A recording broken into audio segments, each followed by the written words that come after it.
on teaching with AI. We'll take a look at the book, Teaching with AI, A Practical Guide to a New Era of Human Learning. This is what the book looks like. So I'll go over sort of the main points from the book from each chapter and each section. It's divided into 3 sections. And then I've got some, discussion questions at the end, and a little activity that I'm going to give you a worksheet for that you can then go off and apply what we've learned today. And I definitely recommend reading the book in its entirety. It is available through our library for free. The electronic version you can check out from the library, or I just bought my own copy because I like reading paper copies. So I am your presenter today. My name is Amanda Hirsch. I'm the Assistant Director of Teaching Excellence and Support in the Center for Innovative Teaching and Learning, or CITL, at NIU. I've been teaching college writing and literature for 17 years, and I've been with CITL for a little over 6. Before joining CITL, I started my journey at NIU as a graduate teaching assistant in the English department, where I earned my master's and my PhD in English while teaching first-year composition and literature survey courses, and I was also an advisor for English majors and minors. So if you have any questions throughout the presentation, just pop them into the chat, and I will address them as they come up. All right, so to practice what I preach and what the authors of Teaching with AI preach, I have an AI disclosure for this workshop. So how AI was used in the creating of this workshop is that I used Otter AI and Fireflies AI to transcribe my audio notes in real time. And then I used ChatGPT. I used the transcripts from those to outline the audio notes in ChatGPT and to organize the slide content based on my notes as I was reading. But I did not use AI to actually create the presentation, which you can do with various tools. So the goals today are to introduce some key concepts from Teaching with AI and discuss how AI is reshaping learning and work, and brainstorm some ways that you can integrate AI into your own faculty work and student learning. So the first thing that I think a lot of faculty felt at the beginning of, when ChatGPT came out in late 2022 is this kind of fear of AI, generative AI in particular. And the authors of the book give this quote at the beginning that from Marie Curie: "Nothing in life is to be feared, it is only to be understood. Now is the time to understand more so we may fear less." So think about, and I'll give you just a minute to think, you don't have to share, but what emotions or assumptions do you have right now about teaching with AI? Where do you feel excitement or concern? So just take a few seconds to think about that, and then we'll move on.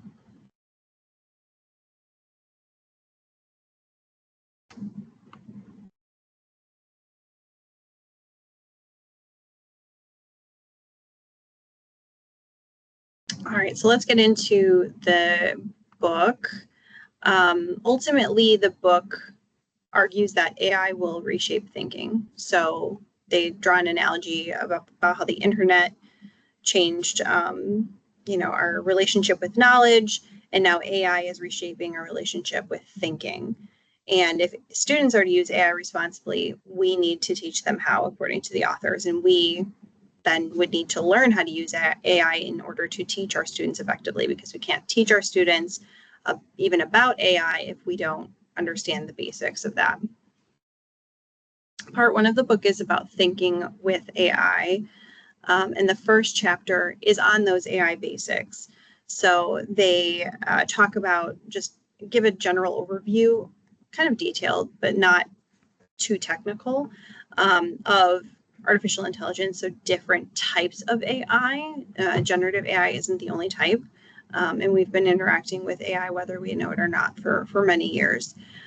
So expert systems versus machine learning, deep learning, neural networks, LLMs. And then a key feature of generative AI is that it generates content by predicting next word or pixel.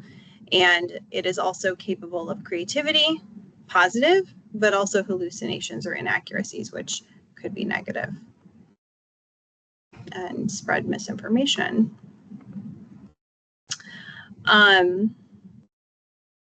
So speaking of hallucinations and misinformation, why do these hallucinations happen in generative AI? AI models don't know anything.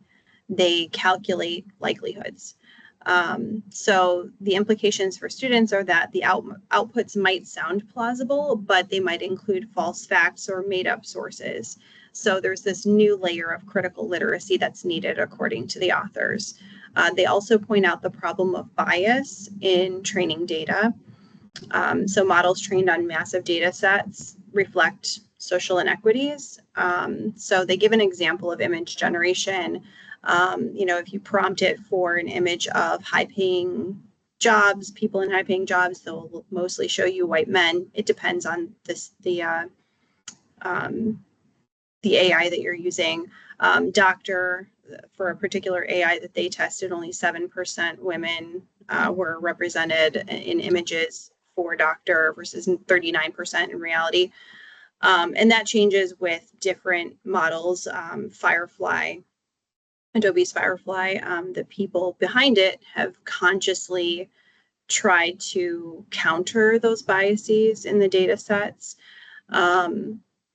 But they've also kind of shifted in the other direction, so that they err on the side of overrepresentation versus underrepresentation. So bias is introduced through AI, but also through human raters, design goals, and algorithms.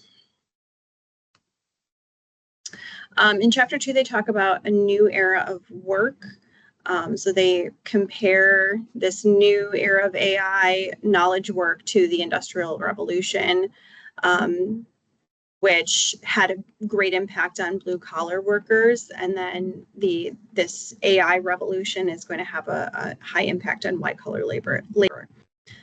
So one person can now maybe do what once took a team of people to do. Entry-level repetitive tasks might increasingly be handled by AI.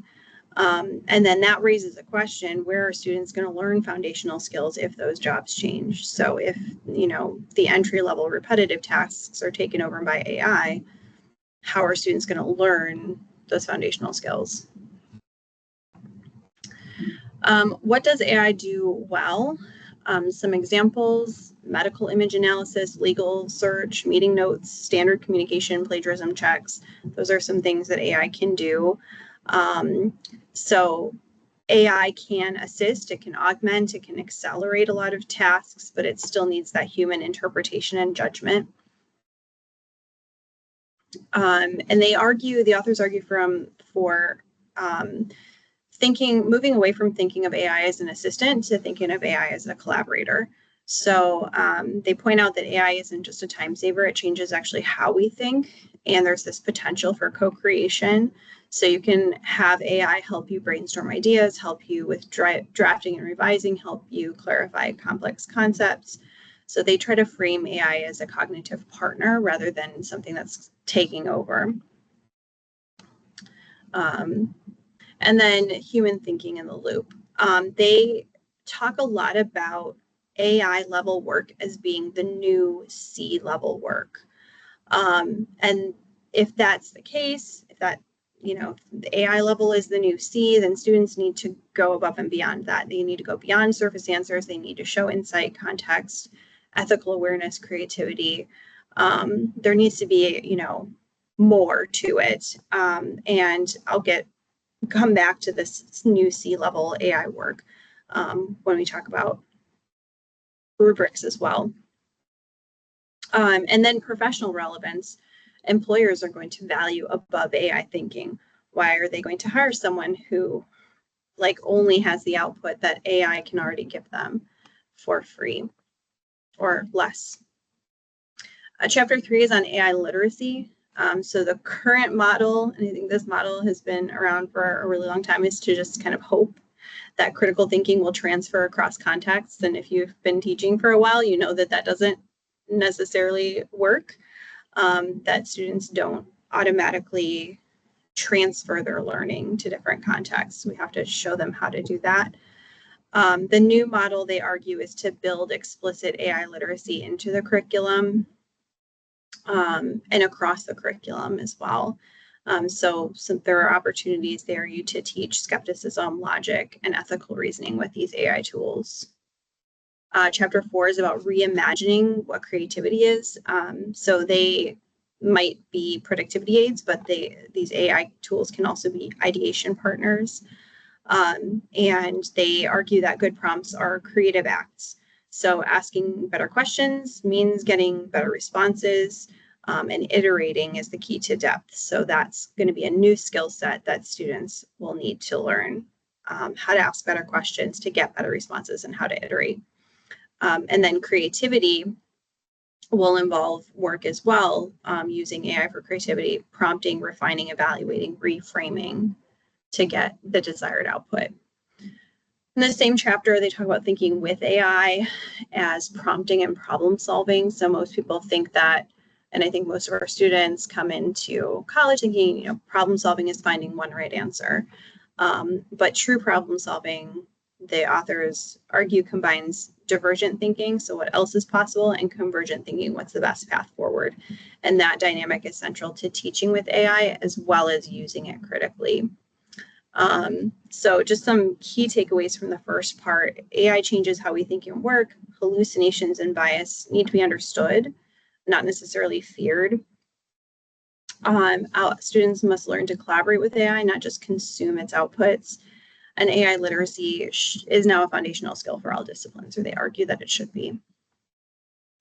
The second part of the book, 2 of 3 parts, is about teaching with AI. And there are a lot of really great ideas and prompts that they include in this section. So this is a faculty-centered shift. There's a lot of actionable guidance for teaching and course design. Framing. So the framing idea of this section is that AI is not just a challenge to respond to, it's a tool that we can co-design with, and we can co-design as faculty.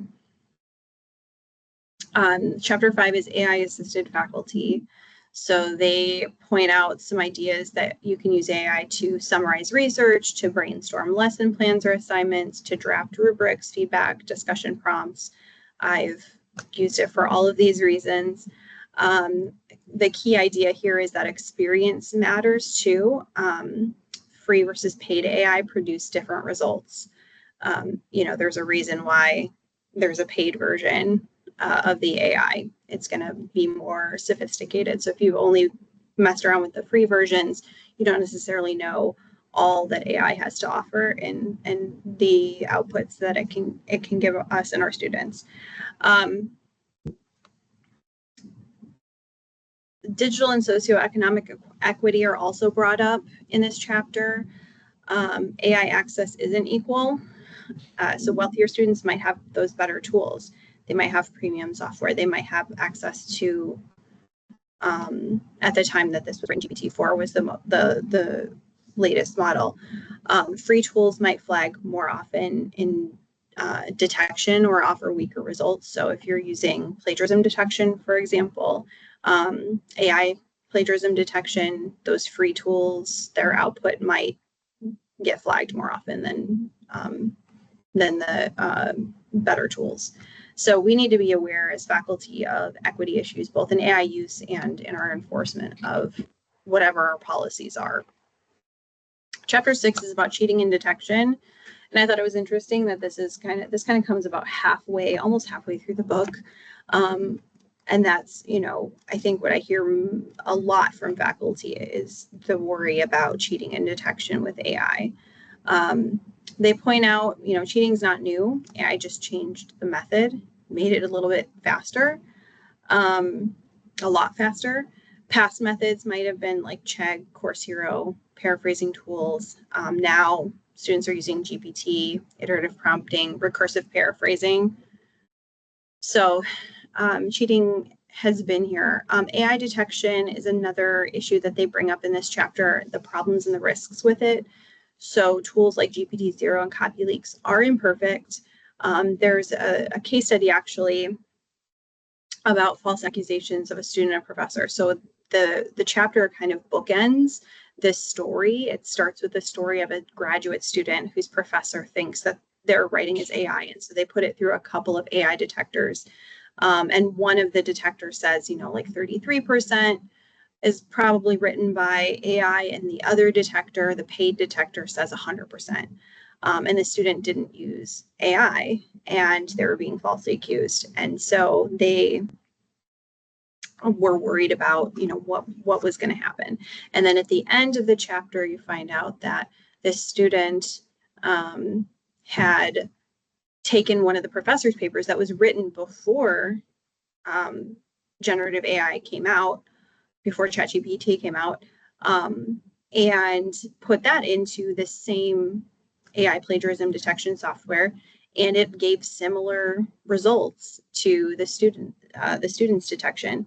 And so they confronted the professor with that, and the professor gave some reasons for why that might be, that kind of misunderstand how AI works. And then eventually it was resolved. But that, I think that's a very interesting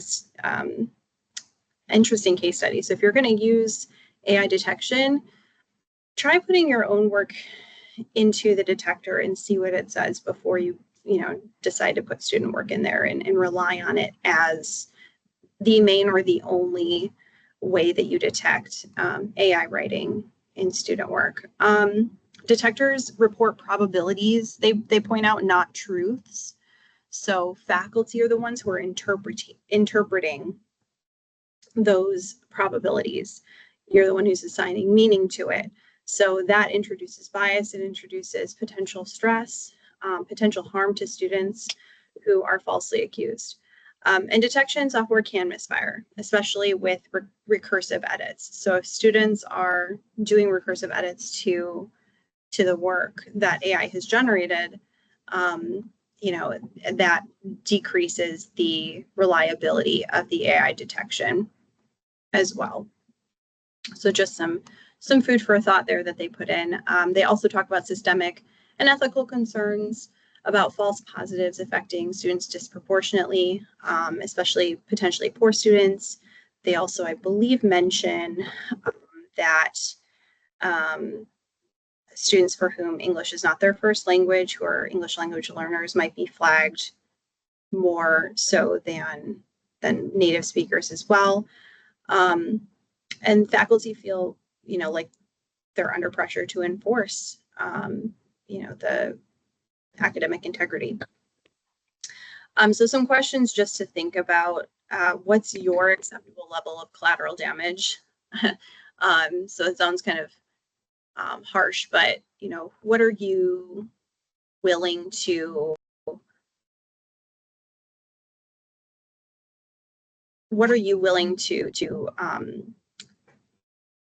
or who are you willing to kind of sacrifice for AI detection, or using AI detection software as your only way to accuse a student of using AI to generate their work? And how do you define AI assistance in your grading? So most students use AI.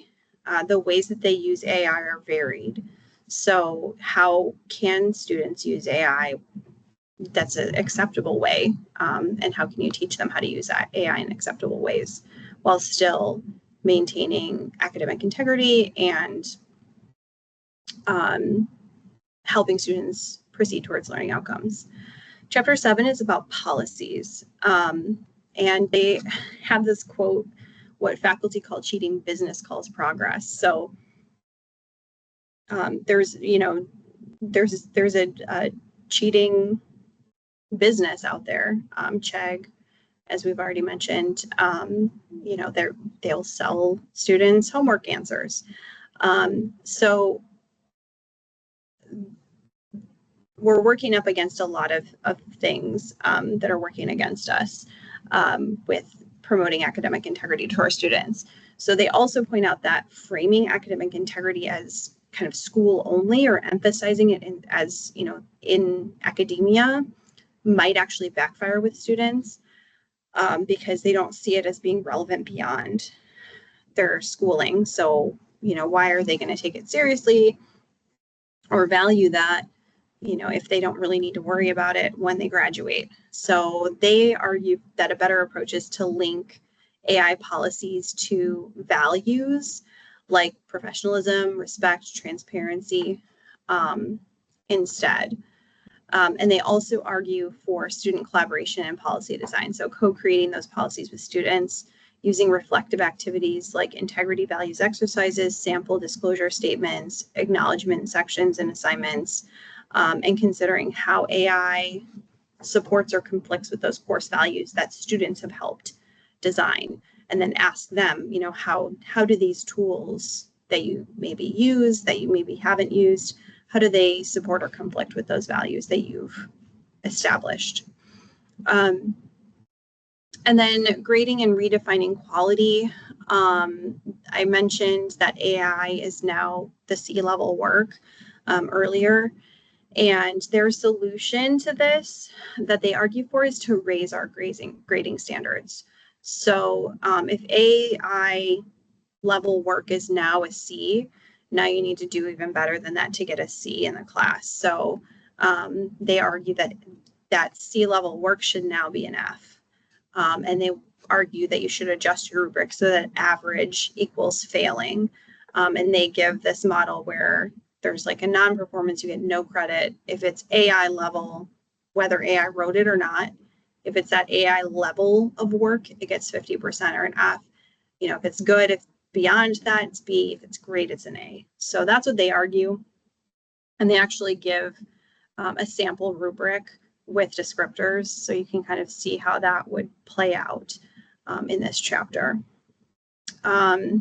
So they argue for creating the rubric for human work, so moving beyond things like grammar and structure that AI can do very easily, that, grammar, spell check and Grammarly have been correcting that for years. And instead of emphasizing interpretation, creativity, more complex judgment, and they argue for moving up higher on Bloom's taxonomy and prioritizing things like creating, evaluating, and justifying.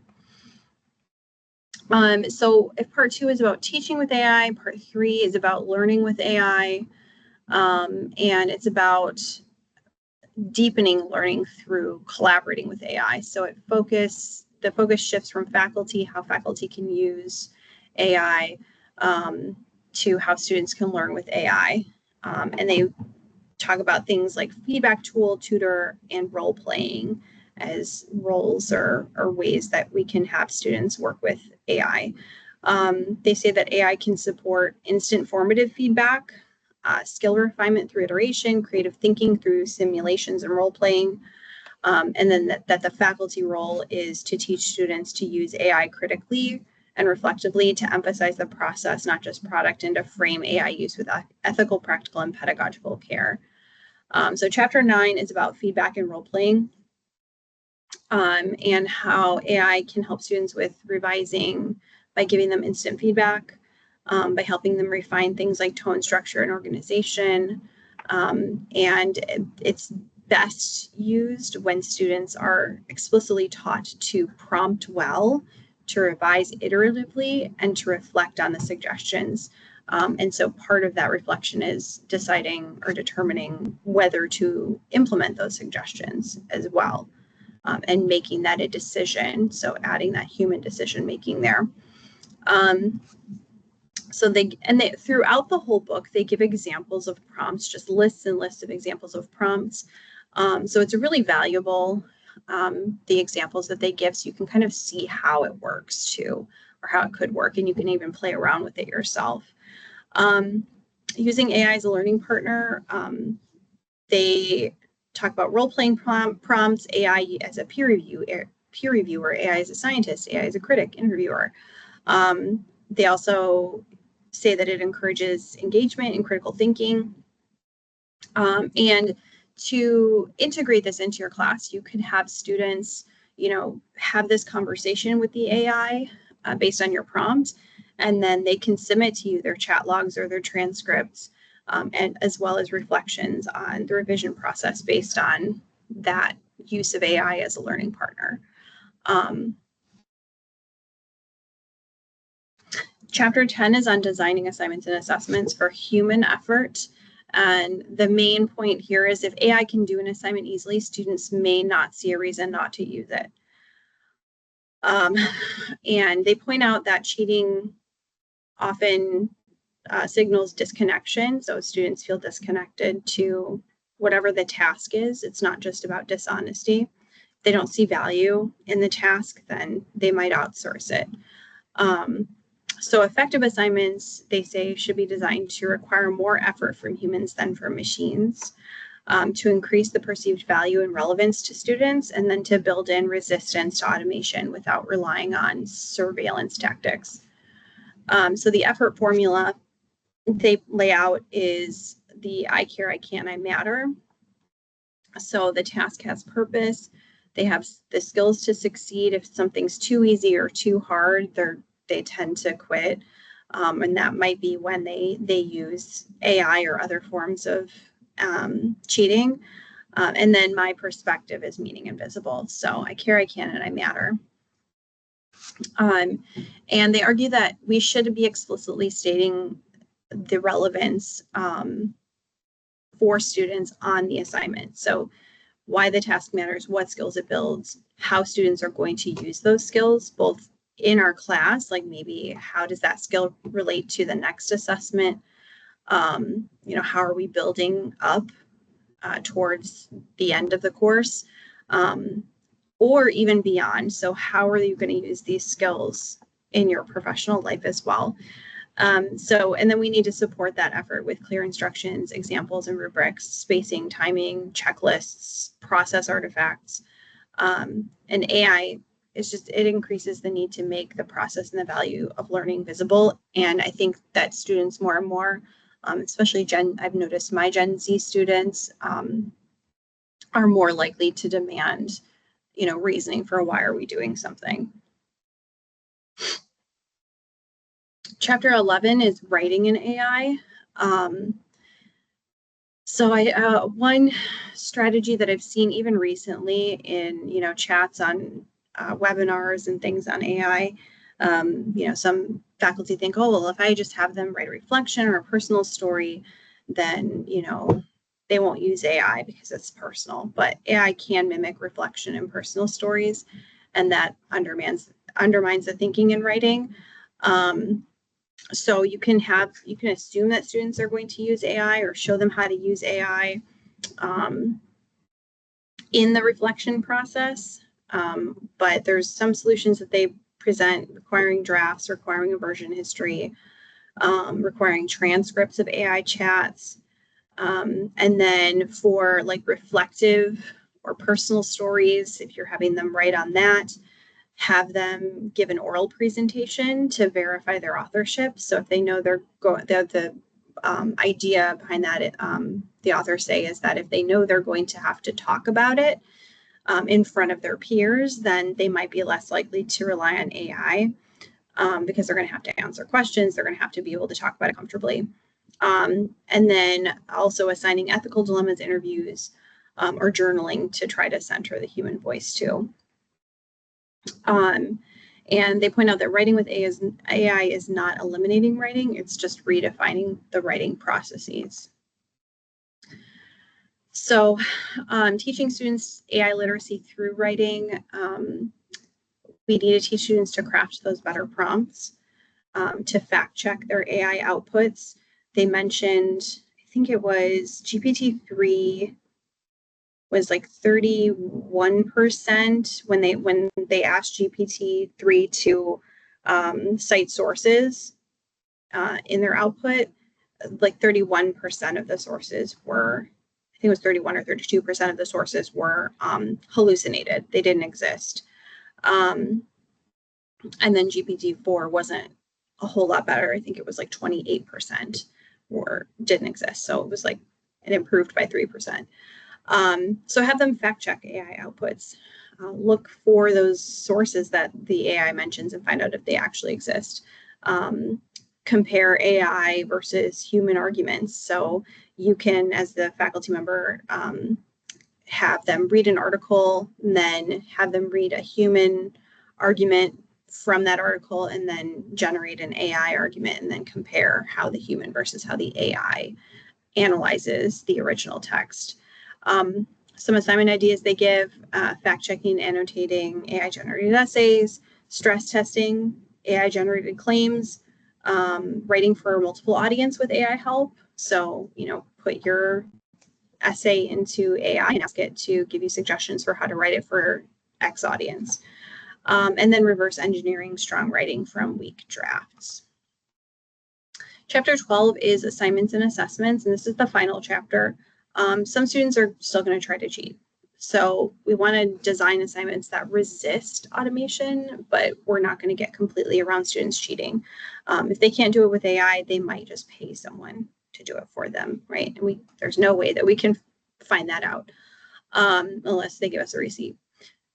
Some ideas that they have are presentations, debates, conferences, so things that are active and live, podcasts, games, and case studies, real-time challenges, co-teaching with AI, doing peer review or collaborative documents or social annotation. We have a social annotation tool for free, and I use this in my teaching Perusall that integrates with, it's an LTI in Blackboard. And so I assign my students readings, they go into Perusall and they annotate the reading in Perusall and they can see each other's annotations as well. And then focus on process, creativity, and human engagement. Then there's an epilogue. There's just some final takeaways there. They reiterate that AI is now the baseline for average work, that students need to learn to collaborate with AI, to think critically about its outputs, and to create value beyond what AI can generate. And faculty need to design new policies, assessments, and supports, integrate ethical, civic, environmental, and labor concerns into those discussions, commit to AI literacy for all, because it will be important to everyone. And they end with, our new future is teaching students how to think with AI. So I have just a few discussion questions, and you can post them to the chat, or you can, speak on them if you want to. Just as a reminder, this is being recorded.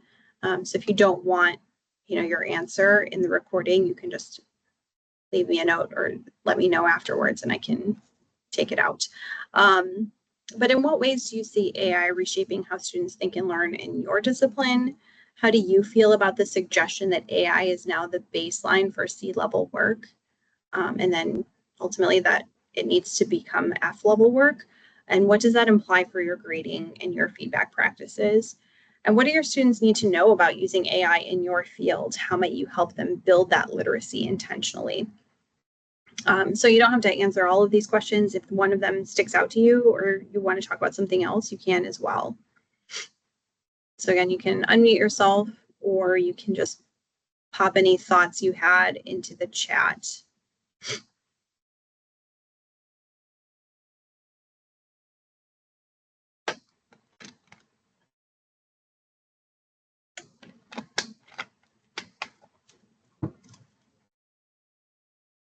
And if you need to think more on it, that's totally fine too.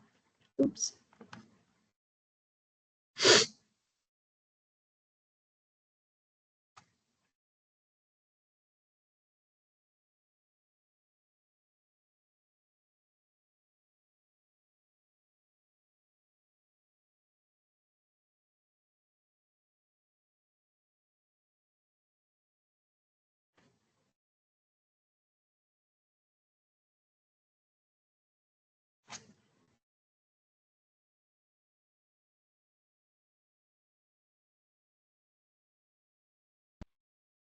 There it is.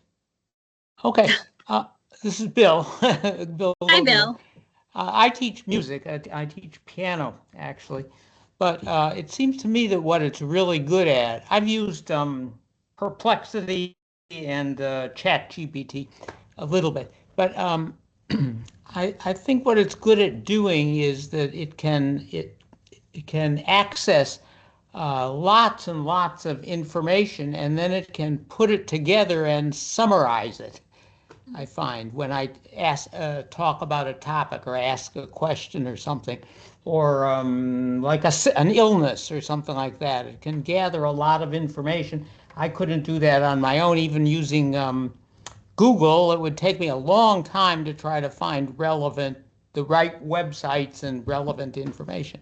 So, of course, Google is also doing this now. They're trying to compete, I think, and when you Google something now, it gives you a general summary too. But anyway, it can put together a paragraphs and explanations, and Perplexity gives you sources also. It's like footnotes, or it tells you where the information came from, so you can use it further if you want to. So anyway, I think the ability to find 10 tons of information and put it together in a coherent way that we can understand is one value of it. So if I had a student wondering about different techniques, for example, at playing the piano, they could put a question in about a certain composer or a piece, and then I think any AI would be able to come up with some possibly relevant help. And but then, as you say, I don't understand why they keep saying AA is going to take over the world and everyone has to be fearful of it. I never understand that at all, because in the end, we have to give it permission to do something or implement whatever it's suggesting. So I don't feel any fear yet. I may be wrong, but I think it's helpful. When I've used it, it seems good. So those are some of my thoughts anyway. Thanks, Bill. Yeah, and I think the authors point out too that there's more and more, all the time there's more and more discipline-specific AIs coming out too. So, there might be eventually if there isn't already a discipline-specific, AI for music students. So it's very neat when there's these discipline-specific ones that are tailored for specific students and audiences. Okay, if I might chime in, this Yes, is of course. Ismail Montana. I teach history, and I also want to apologize because I came in slightly late, so I did not have I didn't get to hear much about the book that you kind of walk us through. So, but we can come to that later. And also, this is the first resource that I have been hoping to kind of stumble on. And that is something that is geared towards faculty as to how faculty can deal with this AI. I mean, whether we with our opinion that it is good or bad, we still need to know. And I think this is what I'm sensing from this resource. In terms of question one, in what ways do you see AI reshaping how students think and learn in your discipline? Well, in history, I'll just use one assignment that kind of prompted me to start taking understanding AI more seriously. One assignment that I do oftentimes is I have short essay assignment. So I can give like a key term, right? And ask student to contextualize and just write about 1 or 2 paragraph. And this assignment, the last time I did it, not the very last time, but the first time it drew my attention to the fact that students were using AI was when I saw the response in terms of structure were so similar. When I went back and combed through the responses to see what are the factual information that each one of them used, it was nowhere near to what the questions, called for. So my answer to this question is it reshape my attitude and my approach even more than the student, because for the student, of course, some of them found an easy way, but for me, it drew my attention to a need of what you outlined here, and that is maybe to find ways to restructure my questions, make it more process oriented, so that it is not just giving them a key term and asking students to contextualize or compare, both terms, because they can always, even without AI, they can go to internet broadly and be able to extract information to do that. So I am still at a point where I am searching for that kind of process, how to, the best practice of revamping, my teaching, how to integrate AI into my, pedagogy and teaching. So that's where I am with it.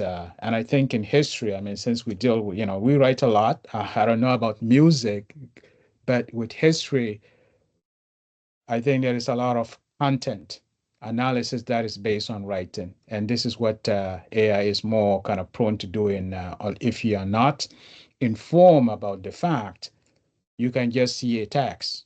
And for some who are not critical thinkers, that's an answer to them. Yeah, those are some great points. And I do remember somewhere in, I think it's when they're talking about role playing with AI, they mention that there are specific AIs that are built for like role playing for like history, like historical figures and things. So that might be something to look into. But yeah, the book is very focused for teachers on how you can understand AI, how you can use AI in your own profession, and then how you can teach with AI and teach students to be AI literate. And I mentioned, I don't remember if I mentioned at the beginning or if you were here, but they give sample prompts throughout the book too. So this is the book, it's Teaching with AI. A practical guide to a new era of human learning. Okay. Could you send the information in the chat so that I can just yeah, I'll actually send an email okay, good, yeah. today, and I'll send a link to the ebook. We have the license through our library for the ebook. Oh, so perfect. I'll send that link in my follow-up email. And I believe they're coming out, I can't remember if it's this year, like the end of this year, that they're coming out with a second edition of this too. So I'm excited to see what changes they make, if it's like a true second edition where they're like kind of just adding to and maybe editing this one, or if it's maybe a second volume. But I believe that they're doing that this year, I want to say towards the end of the year, October, November. But they are updating it because this was published, I think, in 2023. So, a lot can happen in 2 years with AI. A lot has happened. So, published in 2024, but a lot of the data and the things that they were talking about were published in 2023. So, okay, thank you. Yeah, no problem. Any other thoughts on the discussion questions?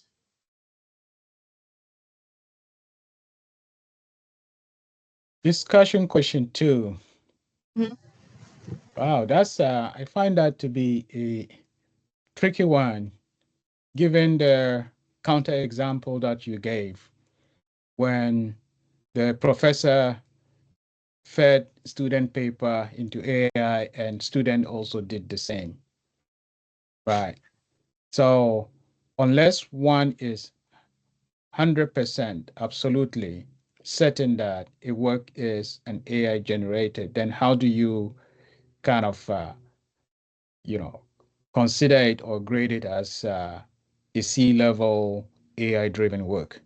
Yeah, so the way that they explain this, and they go into a lot of detail about how this, like their rationale for this, is not that the work has to be written by AI. It's that if it's at the level that AI can output. So if it's, even if a student wrote it, if it's still only that level that an AI could also do that, then the student shouldn't be passing the class or graduating with only that level, because they're going to be graduating with just an AI level education or understanding or skill set. And if AI can do it, then they're not going to get hired, is their rationale. So they argue for increasing our standards of student work, so that, you know, maybe now like B level work is now C level work, just as an example. So they go into more detail about that. So it's not that you're trying to detect AI level work. It's that if an AI could have done this, like could have done it to this level, then that's the new kind of baseline for C level, you know, because AI can pass college courses.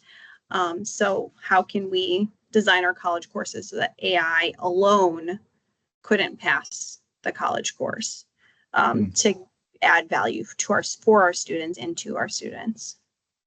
Okay, I see. Thanks.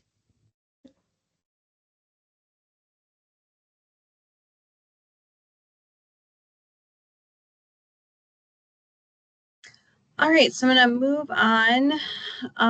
So I've got this kind of sample activity, and I won't have you do it because it's going to take over, it'll take a long time, but just I'm going to post in the chat a worksheet that you can use if you're interested in using it, but it could just be something that you use to kind of take a look. But so the goal is to apply insights from teaching with AI to redesign or reframe one of your fall 2020-25 assignments to reflect human-centered effort, transparent AI use, process-oriented design, and ethical awareness. And these instructions are replicated in the worksheet, but choose one major assignment from a course you're teaching this fall. Reflect on the following. Could AI complete this task as currently written? If yes, how? What parts of the assignment require student voice, judgment, or creativity? And then you would apply one or more of the following shifts that come from the text. Add a process component. For example, prompt iterations, drafts, annotated thinking. Incorporate a values-based acknowledgement section. Frame the assignment around a real audience, ethical decision, or discipline-specific reasoning. Introduce a low-stakes companion task, for example, AI critique, reflection, oral check-in, or adjust your rubric to emphasize above AI work. So I'll post this to the chat so that you can see there's a worksheet, and I've kind of just formatted this as a table so that you can fill it out. You can download it and kind of fill it out. And it's got, you know, the step and then your response to that step. So you can kind of use it to think about how you might revise your assignments or your assessments based on the ideas in the book. Excuse me. So any questions? I think it's fine.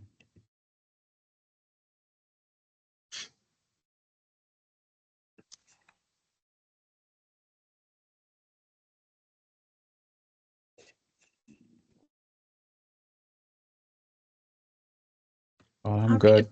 We'll read it Okay. and then, yeah. Yeah. Great. Thank you. Yeah. If you think of any questions afterward, you know, like I said, I'm going to send an email follow-up later this afternoon. So you can always respond to that if you think of anything or anything comes up or you need any more information. But thank you all for attending today's workshop. Again, I'm Amanda Hirsch. May I interject before you go? So last time I had discussion, you know, regarding AI, I think it was, I'm not sure what was the setting, but there was a question about NIU, our policy regarding the use of AI. I mean, how far are we as an institution when it comes to use of AI? I know that there are multiple working groups, as is kind of how universities do these things. There's multiple working groups, and one of them is dealing with like academic policy, like potential academic policy guidelines. I'm not sure how far they are in that process because I'm not in that working group. Okay. But I can try to get more information for you and pass that along. Okay. Thank you very much. Yeah, no problem. But yeah, so again, if you have any questions, you can reach out to me. My email is there, but you'll also get an email from me this afternoon that you can reply to. I'm over in the Center for Innovative Teaching and Learning. I'm on campus on Tuesdays if you need to drop in. Otherwise, you know, I can be reached via email Monday through Thursday. And thanks for attending today's workshop. We'll probably be doing more AI workshops. We've done some already, and I'll send links to recordings of those to you as well. And, you know, if you are interested in it, one of them was on writing courses in AI, and what our English department here at NIU is doing with that. So have a great rest of your day, and I will hopefully see you at another workshop. Great. Thank you. Thanks. Thanks.